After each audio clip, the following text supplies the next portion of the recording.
Maligayang pagdating mga kaibigan. Alay kayo tayo magsamantala. Alam niyo ba, ako lang makakaubos ng lahat ng pagkain dito. Padre Damaso, hindi tayo narito para sa pagkain. Narito tayo sa pinaka-importanting usapan. Ay, Kapitan Tiago, napakalala na yung buhay, napakalangya. Bagay na sa katulad kong kilala sa lipunan. Magandang hapon sa inyong lahat. Ako'y natutuwa sapagkat ako'y nakabalik na sa ating bayan sa Nilangan.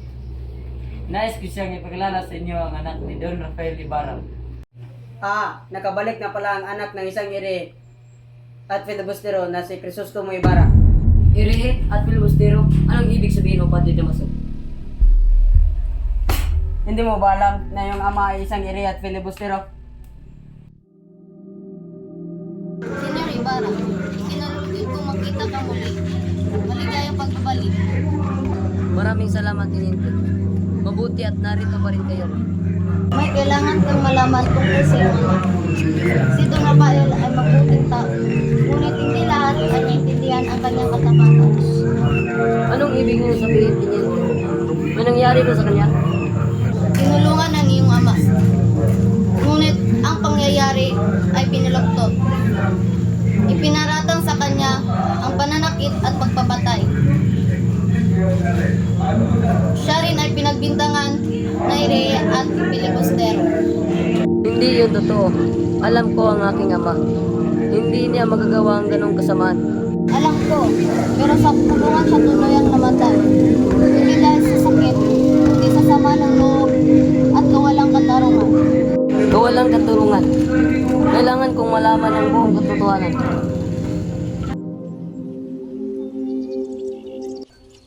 Magandang hapon po, Tia Isabel. Andyan po ba si Maria? Ding! Halika nga! Po! Tawagin mo nga si Clarita. Opo. Maria Clara! Maria Clara! Narito na ang iyong nobyo at ikay hinahanap.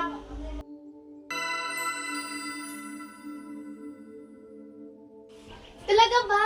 Nasaan si Crisostomo? O aking Maria Clara. Ako ay iyong patawarin sapagkat ako ay natagalan sa pagdating. Sana ako ay iyong mapatawad. O aking Ibarra, ikay aking pinapatawad, subalit sana hindi ka naghanap ng iba sa Europa. O aking Maria Clara, ako ay hindi maghahanap ng iba dahil ikaw ang aking sinisinta.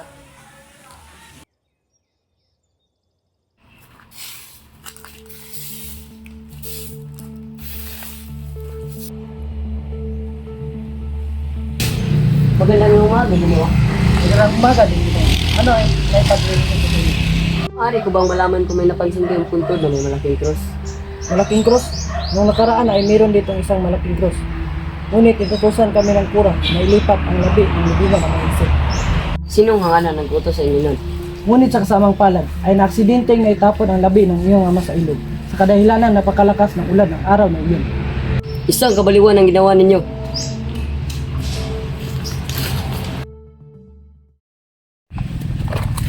Malakura, tanggapin yung pumunta ko sa inyo para sa ating simbahan. Ito naman po sa amin. Pagpalain sana kayo ng Diyos na ipagpatuloy nyo ang paghahandog sa simbahan. Maasahan niyo kami, Padre Salve. Padre Salve, anong ginawa mo sa aking ama? Wala akong ginagawa. Anong wala? Tinitiyak ko lang sa iyo na wala akong ginagawa. Hindi ako pura paratol. Nang sandali iyon, si Padre Damaso.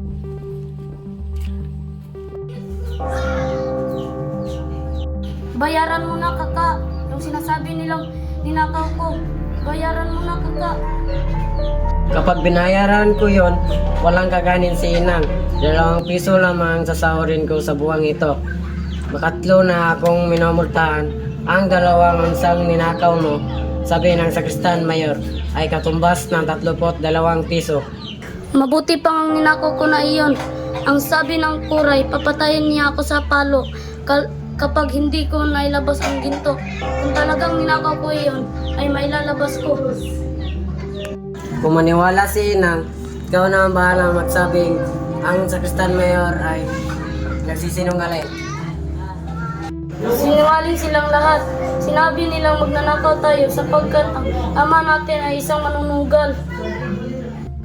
Basilio, minumultahan kita ng kalahati dahil hindi sunod-sunod ang pagtugtog ng kampana. Ikaw, Crispin, ay maiiwan hanggang hindi mo inilabas ang inyong ninakaw.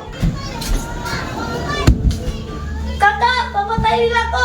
Huwag mo ko pababayaan!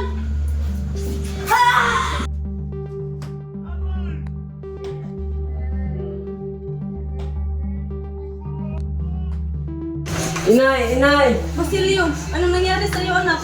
Si Crispin, asan ang kapatid mo? Ang Crispin ko ay naiwan sa kumbento. Hayaan mo, bukas na bukas, sasabihan ko ang kura na palayaan niya yung kapatid. Siya po ay pinagkita nga ng magnanakaw po, Inay.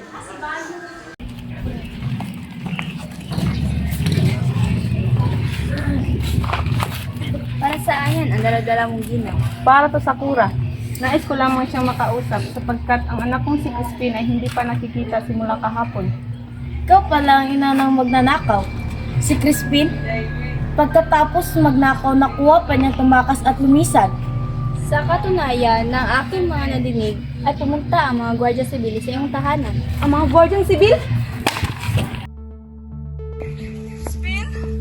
Basilio! Crispin! Basilio, mga anak ko! Crispin! Basilio!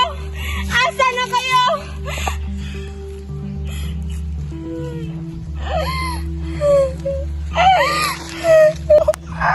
Tingnan mo kayo si Sisa. Nabaliw sa kakahanap sa kanyang mga anak. Nabaliw talagang babae. Nakita mo ba anak ko? Nakita mo ba anak ko? Baliw! Huwag mo kong hawakan! Baliw! Umalis ka dito sa bayan. Hindi ka nararapat dito. Alis! Alis, Sisa! Alis! Alis! Sisa baliw! Sisa baliw! Sisa baliw! Sisa baliw! Sisa baliw! Sisa baliw! Magpapalimawa ka!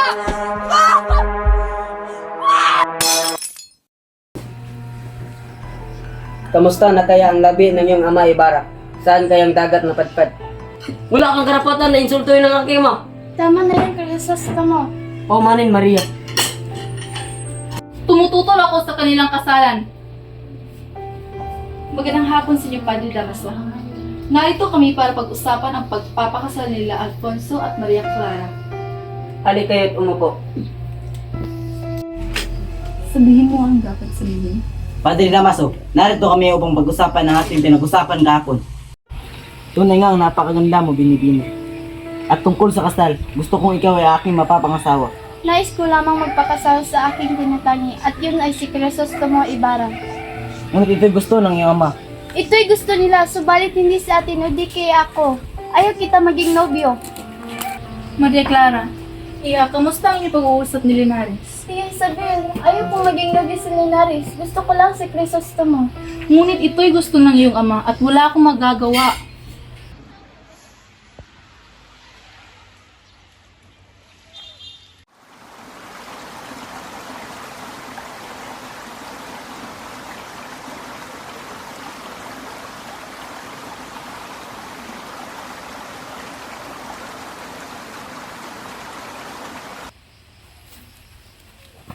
Magandang hapon, Don Crispin Lara. Maaari ka bang maanya mas mama sa amin? Bakit? Anong ginawa ko?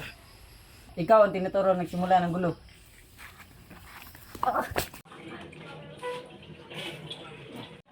Anak nga ka talaga ni Rafael Ibarra. Pareho nagmamalaki. Kaya walang duda na pareho kayo ng sinabi. Hindi na ako makapaghintay na makita yung bangkay na palutang-lutang sa dagat. Gaya ng sinapit ng iyong ama.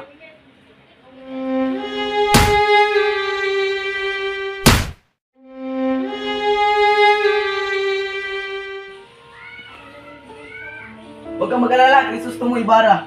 Tatakas kita.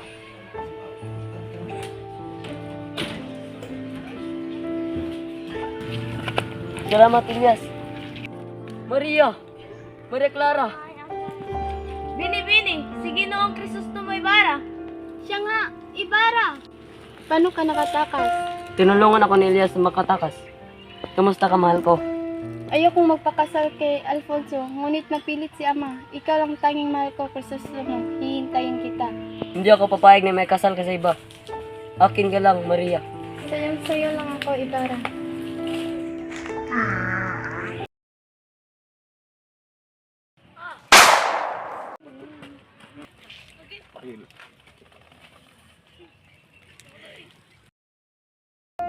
Sabihin mo na lang kasi ang totoo. Padre, totoo ba Alin, Maria? na ikaw ang tunay kong ama? Ginaasa mo ang ina ko? Hayop ka, Padre! Hayop ka! Patawarin mo ako, Maria. Patawarin? Para saan? Wala akong ba't tatawarin na isang hayop na gaya mo! Hayop ka! Hayop ka! Bini, may kailangan kang malaman.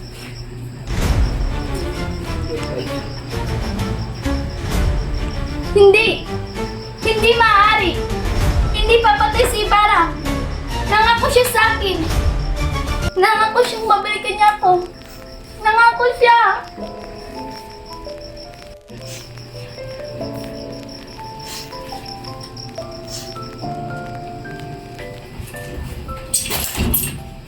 Nais kong hilingin na sirain ang pangako sa pagpapakasal ko.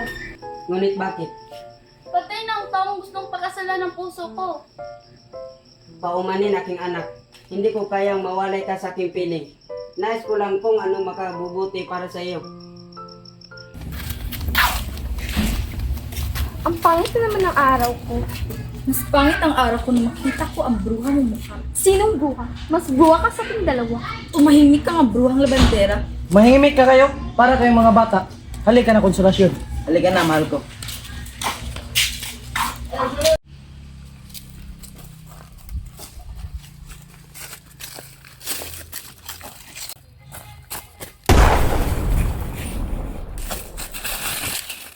Inay! Inay! Inay! Inay! Huwag mo kong iwan, Nay!